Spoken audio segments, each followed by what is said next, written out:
V10 న్యూస్కి స్వాగతం. ముందుగా ముఖ్యాంశాలు. క్యాంప్ ఆఫీస్కు భారీ ఎత్తున వచ్చిన ప్రజల నుంచి వినతి పత్రాలు స్వీకరించిన వైసీపీ అధినేత జగన్.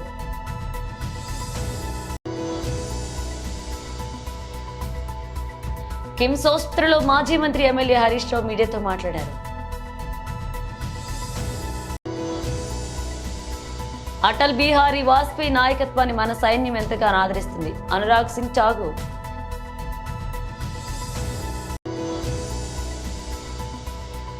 అల్లు అర్జున్ పై నాకెందుకు కోపం ఉంటుందన్న రేవంత్ రెడ్డి.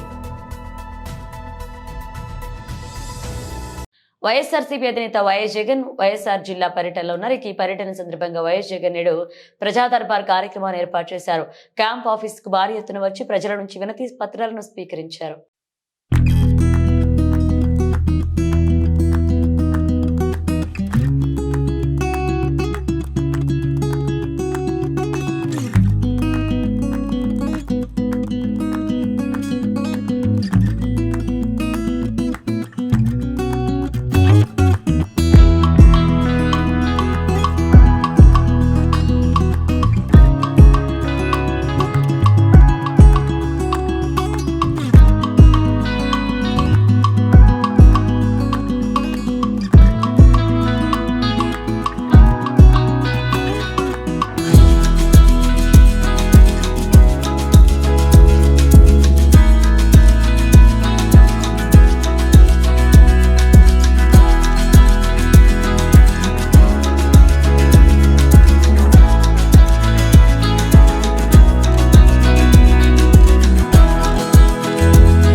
కిమ్స్ ఆసుపత్రిలో మాజీ మంత్రి ఎమ్మెల్యే హరీష్ రావుతో మీడియాతో మాట్లాడారు. అలాగే శ్రీతేజ్ ని పరామర్శించారు. రికవరీ అవుతున్నాడని అనిపిస్తూ ఉంది. డాక్టర్లు అయితే కాన్ఫిడెంట్గా ఉన్నారు. తప్పకుండా వారికి మంచి వైద్యం అంటే అన్ని రకాలుగా ప్రత్యేకమైన శ్రద్ధ చూపించి వారికి అత్యుత్తమమైనటువంటి వైద్యాన్ని అందిస్తున్నామని డాక్టర్లందరూ కూడా చెప్పడం జరిగింది. మరి కిమ్స్ చైర్మన్ గారు భాస్కర్ రావు గారు కూడా ప్రత్యేకమైన దృష్టి పెట్టి ఆ అబ్బాయిని మళ్ళీ పూర్తి స్థాయిలో నయం చేసి బయటకు వచ్చే విధంగా ప్రత్యేకమైన శ్రద్ధ పెడుతున్నామని చెప్పి డాక్టర్ భాస్కర్ రావు గారు, అదేవిధంగా అబ్బాయికి వైద్యం అందిస్తున్నటువంటి నిపుణులైన డాక్టర్లందరూ కూడా చెప్పడం జరిగింది. మేము కూడా బీఆర్ఎస్ పార్టీ తరఫున ఆ భగవంతుడు అబ్బాయిని ఆశీర్వదించాలి, తప్పకుండా అబ్బాయి మళ్ళీ మంచిగా నయమై మరి పూర్వస్థితిలోకి రావాలని చెప్పి మేము ప్రార్థిస్తూ ఉన్నాం. వారి తండ్రి గారు భాస్కర్ గారికి కూడా కేసీఆర్ గారు మమ్మల్ని అందరినీ పంపారు, మీరు ధైర్యంగా ఉండండి, తప్పకుండా బాబు బాగవుతాడనే ఆత్మవిశ్వాసాన్ని ధైర్యాన్ని కూడా వారికి ఇవ్వడం జరిగింది. వారి అమ్మగారు రేవతి గారు చనిపోవడం చాలా దురదృష్టకరం. మరి జరిగిన సంఘటన చాలా కుమారుడిని ఎంత గట్టిగా పట్టుకున్నది అనేది మనందరం కూడా టీవీల్లో పత్రికల్లో చూసాం, వీడియోలు కూడా చూసాం. అంటే తల్లి కొడుకుల అనుబంధం ఎంత గట్టిగా ఉందో, తను ప్రాణాన్ని విడిస్తూ కూడా కుమారుడిని ఎంత బలంగా పట్టుకుందో కూడా మనం చూసాం. సో ఏది ఏమైనా ఈ సంఘటన చాలా దురదృష్టకరం. రేవతి గారి మృతికి ప్రగాఢ సానుభూతిని తెలియజేస్తూ శ్రీతేజ్ తొందరగా బాగై నయం కావాలని ఆ భగవంతుని బీఆర్ఎస్ పార్టీ పక్షాన ప్రార్థిస్తుంది. సీఎంతో ఫిల్మ్ ఇండస్ట్రీ మీటింగ్ జరిగింది, సెపరేట్ అయిపోయింది. సరే, ఇది రాజకీయాలు మాట్లాడే సందర్భం కాకపోవచ్చు. అందరికీ తెలుసు ఏం జరుగుతుంది అనేది రాష్ట్ర ప్రజలు గమనిస్తున్నారు, ఫిల్మ్ ఇండస్ట్రీ వాళ్ళు గమనిస్తున్నారు. ఏం జరిగినా రాష్ట్రానికి మంచి జరగాలి, భయభ్రాంతులతో కాదు, ప్రేమ అభిమానాల మధ్య జరగాలి. ఏదైనా రాష్ట్రం మంచి కోసం ఆలోచించాలి అందరూ. బలవంతంగానో భయభ్రాంతుల మధ్య కాకుండా ప్రేమ అభిమానాలతో, మంచితనంతో మంచి జరగాలని కోరుకుంటాం. సరే, ఇప్పుడు ఎందుకంటే మేము వచ్చింది ఆసుపత్రి, ఇక్కడ మేము రాజకీయాలు మాట్లాడడం మాకు అంత కలుస్తారు సరైన సందర్భం కాదు. We only pray the God Sritesh బాగా కావాలి, తొందరగా బయటకు రావాలని ప్రార్థిస్తాం. అంటే ప్రతిపక్షాలే దీన్ని రాజకీయం చేస్తున్నాయని అధికార పార్టీ ఆరోపణ. సరే, నువ్వు రాజకీయాలు మాట్లాడంటే నువ్వు పదే క్వశ్చన్లు, రాజకీయమైన క్వశ్చన్లు వేస్తావు, చెప్తావు, చెప్పకుండా. నువ్వు ప్రతిపక్షాలు రాజకీయం చేస్తుందా, ప్రభుత్వం రాజకీయం చేస్తుందా అందరికీ తెలుసు కదా. నేను ఒక మాట సింపుల్గా అడుగుతున్నా సార్, 12 రోజుల తర్వాత కదా ముఖ్యమంత్రి స్పందించింది. యాక్సిడెంట్ జరిగిన తర్వాత శ్రీతేజ్ను ప్రభుత్వం ఎందుకు స్పందించలేదు? ఒక మంత్రి గారు వచ్చి ఎందుకు పరామర్శించలేదు?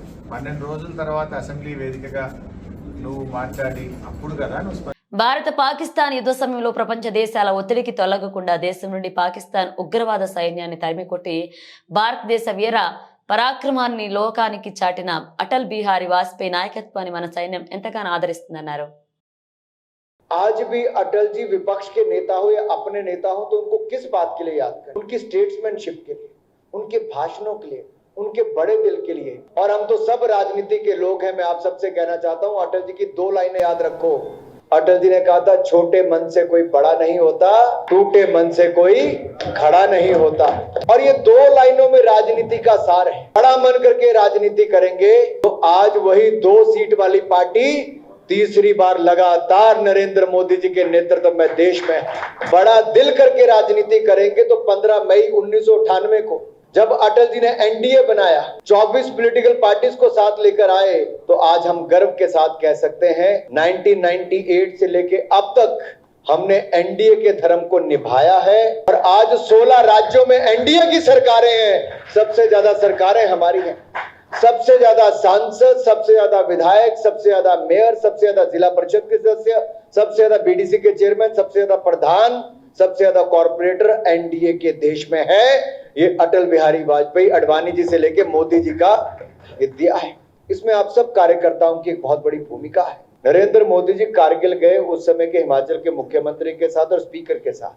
और कारगिल में जाकर एकदम से उन्होंने देखा बंकर में बहुत सारे सैनिक इकट्ठे हैं और नारे लगने शुरू हो गए, भारत माता की जय, अटल बिहारी वाजपेयी जिंदाबाद. मोदी जी ने पूछा कि भाई ये नारे फौजी अटल बिहारी वाजपेयी के कैसे लगा रहे? कभी कोई नेता का नारा तो फौजी लगाता नहीं है.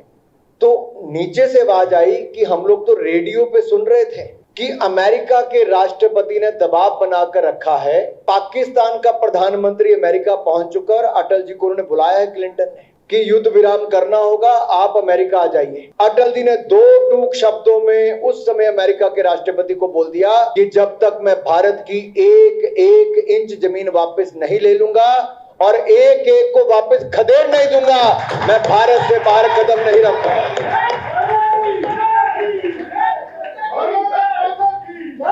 बोले भारत माता की, भारत माता की, भारत माता की.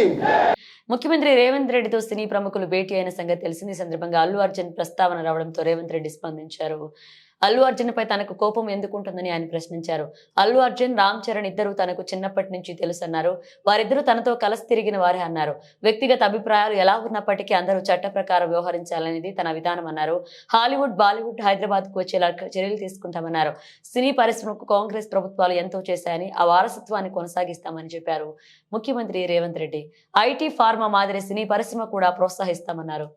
పెండింగ్ ట్రాఫిక్ చలనలపై రాయితీ ఇస్తున్నట్లుగా జరుగుతున్న ప్రచారాన్ని తెలంగాణ ట్రాఫిక్ ఉన్నతాధికారులు ఖండించారు. పెండింగ్ ట్రాఫిక్ చలనలపై ఎలాంటి రాయితీ లేదని స్పష్టం చేశారు.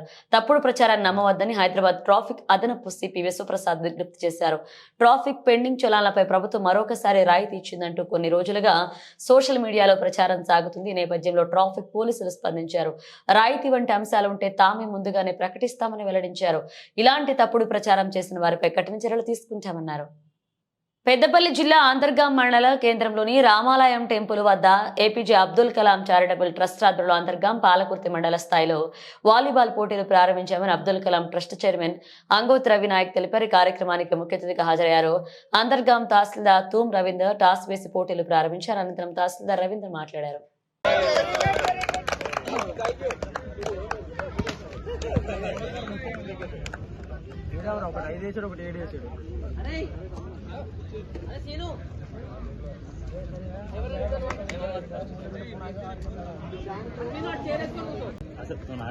అందరికీ నమస్కారాలు. ఈరోజు అంతర్గాం మండల్ హెడ్ క్వార్టర్స్ లో మండల స్థాయి వాలీబాల్ టోర్నమెంట్స్ ఆటల పోటీలు ఇనాగ్రేషన్ కు నన్ను పిలిచినందుకు APJ Abdul Kalam charitable trust వారికి కృతజ్ఞతలు. ముఖ్యంగా ఏంటంటే ప్రతి ఒక్కరు చదువుకున్న సమయంలో కానీ చదువు అయిపోయినా కూడా ఈ క్రీడల పట్ల కూడా వారి యొక్క టైం కేటాయిస్తే ఆరోగ్యంగా కానీ తర్వాత మానసికంగా ఉల్లాసంగా ఉంటారు. ఈ పోటీలలో ఎవరు గెలిచినా ఎవరు ఓడినా ఆ పోటీ తత్వం ఇన్స్పిరేషన్తో ఉండాలి. ఈసారి జస్ట్ 1-2 పాయింట్లతో విన్నర్ కావాల్సింది రన్నర్ అయినప్పటికీ కూడా నెక్స్ట్ దానిలో మేము జిల్లా లెవెల్లో మాదే విజయం అనే ఒక ఆత్మవిశ్వాసం ఉండాలని ఈ సందర్భంగా తెలియజేస్తున్నాను. ముఖ్యంగా ఈరోజు అంతర్గాం మండలం మరియు పాలకుర్తి మండలం సంబంధించిన 2 టీమ్స్ వచ్చాయి. వాళ్ళందరికీ కూడా నా తరఫున ఆల్ ది బెస్ట్ శుభాశీస్సులు తెలియజేస్తున్నాను. పోటీతత్వంతో ఆడాలి. ఈ ఆట ఆడే వరకే ఇది. ఆ తర్వాత మళ్ళీ ఫ్రెండ్లీగానే ఉండాలి. అరే మొన్న ఎట్లా చేసిండ్రు ఇది అని ఎట్లా పెట్టుకోకూడదు. దాంతోనే ఆ పోటీతత్వం ఉండాలి తప్ప మనసులో పర్సనల్గా ఏమి పెట్టుకోకూడదు. మన దేశం నుంచి మన చుట్టుపక్కల రాష్ట్రాలు కానీ మన రాష్ట్రం నుంచి కానీ ప్రపంచ ప్రఖ్యాతి పొందిన ఆటగాళ్ళు ఏ ఫీల్డ్లో అయినా క్రికెట్లో కానీ హాకీలో కానీ మిగతా అథ్లెటిక్స్లో కానీ ఈ షటిల్ బ్యాడ్మింటన్ అలాంటి వాటిల్లో కూడా చాలా ప్రపంచ స్థాయిలో మన రాష్ట్రానికి మంచి పేరుంది. కాబట్టి ఈ పోటీతత్వంతోనే ఆడాలి, ఉల్లాసంగా ఆడాలి, ఫ్రెండ్లీగా ఆడాలి అని ఈ సందర్భంగా తెలియజేస్తున్నాను.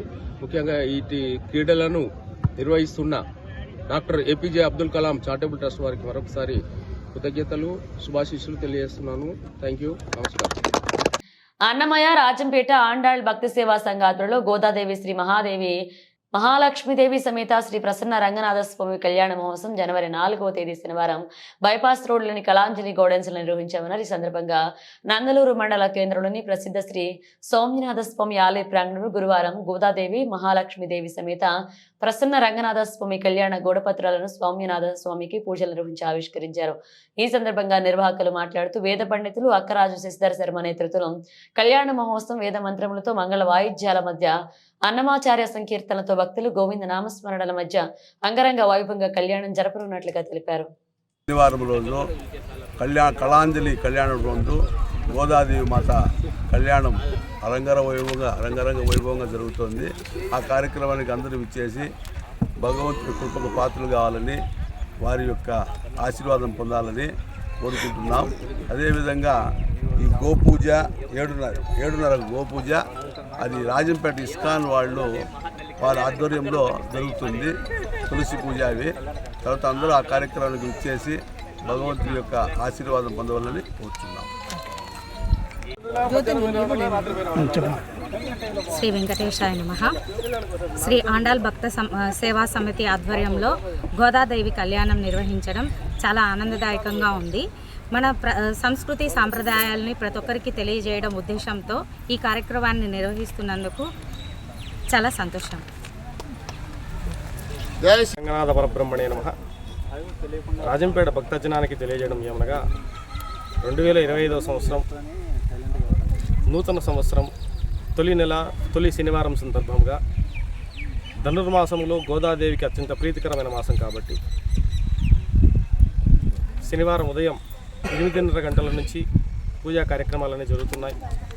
రాజంపేట బైపాస్ రోడ్లో ఉన్నటువంటి కళాంజలి గార్డెన్స్లో శ్రీ ఆండాళ్ భక్త సేవా సమితి ఆధ్వర్యంలో తొలిగా కళ్యాణం నిర్వహిస్తున్నాము. ప్రతి ఒక్కరు కూడా ఈ కళ్యాణంలో పాల్గొని జయప్రదం చేయవలసిందిగా కోరుతున్నాము. 7:30 గంటలకు గోపూజ, తులసి పూజ, 8:30 గంటలకు విష్ణు సహస్రనామ పారాయణం, 9:30 గంటలకి స్వామివారికి అమ్మవార్లకి ఎదుర్కోల మహోత్సవం, 10:45 నుండి కుంభలగ్నంలో శ్రీ గోదాదేవి మహాలక్ష్మి సమేత రంగనాథ స్వామి కళ్యాణం అత్యంత అంగరంగ వైభవంగా జరుగుతుంది. కావున రాజంపేట చుట్టుపక్కల భక్తాదులందరూ విచ్చేసి కళ్యాణం జయప్రదం చేయవలసిందిగా కోరుచున్నాము. జై శ్రీరామ్. నిన్న కొడంగల్ మాజీ ఎమ్మెల్యే పట్నం నరేందర్ రెడ్డి పరిగిలో విలేకరుల సమావేశం నిర్వహించడంపై స్పందించి నరేందర్ రెడ్డిపై మండిపడ్డారు. ఐజీ పట్నం నరేందర్ రెడ్డి కండిషనల్ బెయిల్పై ఉండి విచారణ ప్రభావితం చేసే విధంగా ప్రెస్ మీట్ పెట్టడం సరికాదన్నారు. బెయిల్ రద్దుకు సిఫారసు చేస్తామన్న ఐజీ సత్యనారాయణ ఫామా భూసేకరణ విషయంలో నరేందర్ రెడ్డిని అరెస్ట్ చేయలేదని పోలీస్ నిఘా వైఫల్యం అనడం సరికాదన్నారు. లగచర్లలో 230 మంది పోలీసులను బందోబస్తుకి ఏర్పాటు చేశామన్నారు. సురేష్ అనే వ్యక్తి పథకం ప్రకారమే కావాలని కలెక్టర్ ని గ్రామంలోకి తీసుకెళ్లడని, కలెక్టర్ పై దాడి చేసేందుకు అరెస్ట్ చేస్తామంటూ కూడా ఆయన తెలిపారు.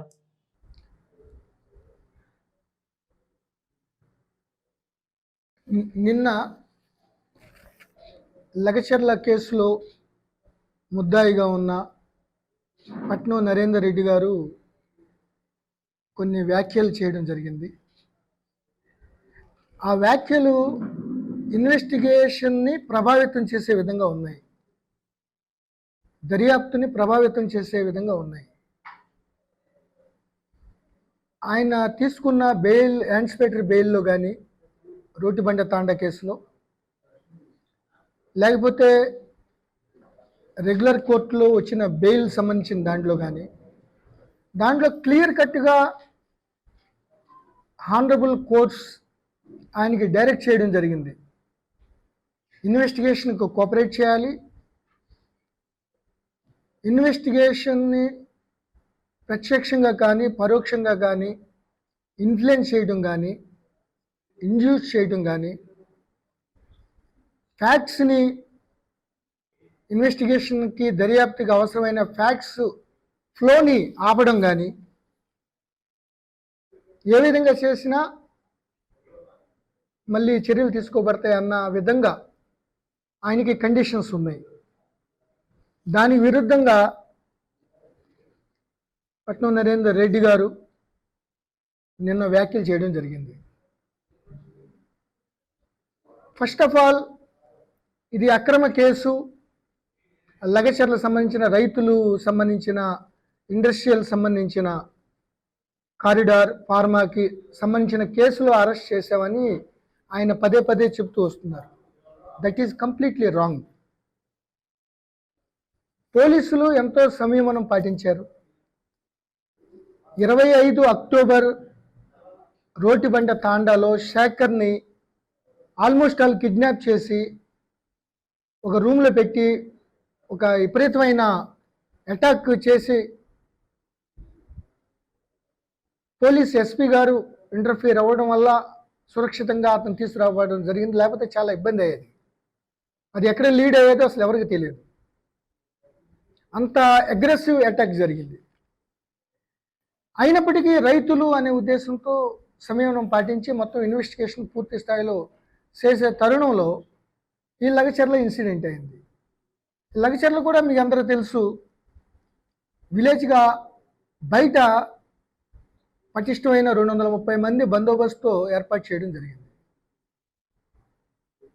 దానికి మోగమోని, సురేష్, 2-3 కలిపి కావాలని వచ్చి కలెక్టర్ గారు ఇనీషియల్గా వద్దన్న, ఆఫీసర్లు వద్దన్న, పోలీసులు వద్దన్న, ఆయన్ని ఇన్ఫ్లుయెన్స్ చేసి రైతులు కదా మీకు కోఆపరేట్ చేస్తాం అని తీసుకెళ్ళి ఆ అటాక్కి గురి చేయడం జరిగింది. మీరందరూ చూశారు. డిస్ట్రిక్ట్ కలెక్టర్, డిస్ట్రిక్ట్ మ్యాజిస్ట్రేట్ ఆయన ఎంతో సౌమ్యంగా, ఎంతో మంచితనంగా, ఏదో బెనిఫిట్స్ వస్తాయి మీకు వచ్చినాయి కొత్తగా ఈ విధంగా చేయాలనే ఉద్దేశంతో ఆ వార్త చెప్దామని వెళ్ళే సమయంలో అసలు ఏ మాత్రం సమయం ఇవ్వకుండా విచక్షణ రహితంగా వాళ్ళ టీం మొత్తం మీద అటాక్ చేయడం సోషల్ మీడియాలో అన్నీ వచ్చినాయి. అంతంత బండరాళ్ళు తీసుకుని వెనక నుంచి కొట్టారు. అప్పుడు కలెక్టర్ గారు లోనే ఉన్నారు. ఏ పొరపాటున తల మీద తగిలినా చాలా పెద్ద పర్యవసానాలు లేకపోతే పెద్ద ఇబ్బంది జరిగేది. ఎందుకంటే ఎప్పుడూ లేని ఆఫీసర్లు ఏదో ప్రొటెస్ట్ చేస్తారు, ధర్నాలు చేస్తారు, ఎన్నో ఎక్విజిషన్స్ అవుతాయి, ఎన్నో ప్రాజెక్ట్స్ ఉన్నాయి. ఇది బులెటిన్ ముగించే ముందు హెడ్లైన్స్ మరోసారి. క్యాంప్ ఆఫీస్ కు భారీ ఎత్తున వచ్చిన ప్రజల నుంచి వినతి పత్రాలు స్వీకరించిన వైసీపీ అధినేత జగన్.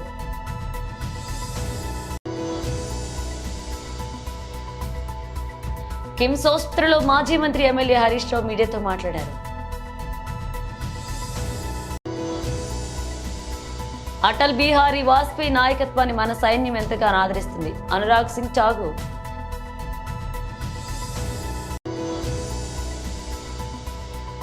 అల్లు అర్జున్ పై నాకెందుకు కోపం ఉంటుందన్న రేవంత్ రెడ్డి.